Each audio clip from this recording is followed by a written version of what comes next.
So hi! Welcome and welcome back to my YouTube channel, and for today's tutorial, ituturo ko sa inyo kung paano nga ba i-turn off ang channel invites sa ating Messenger app. But first, kindly subscribe to my channel and don't forget to hit the subscribe button and the bell to notify you for my new updates. And if you want to learn more, keep on watching and let's start. So ayan guys, for today's video, para ma-turn off natin yung mga channel invites na bigla na lang nag-a-appear sa ating Messenger, unang-una is i-open lang natin yung ating Messenger account or Messenger app. Then mula dito sa chat list, itap lang natin yung 3 horizontal lines na nandito sa upper left corner. Then after naman yan, tap natin yung settings button para mapunta tayo sa pinakang Messenger settings ng ating account. So dito naman, i-scroll up lang natin. And then, pumunta tayo dito sa section ng preferences and hanapin nyo dito yung notifications and sounds. So, tap lang natin.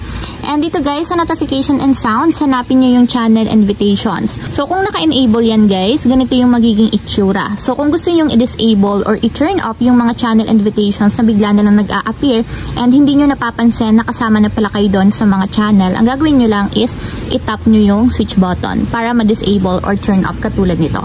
So, once na naka-turn off na yan guys, wala na magno-notif sa atin sa mga channel invitations and hindi na nila tayo ma-add sa kanilang channel.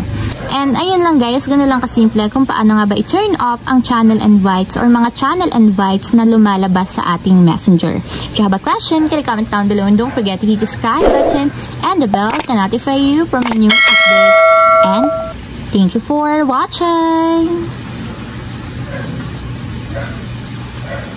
Living life every day, late at night, not okay.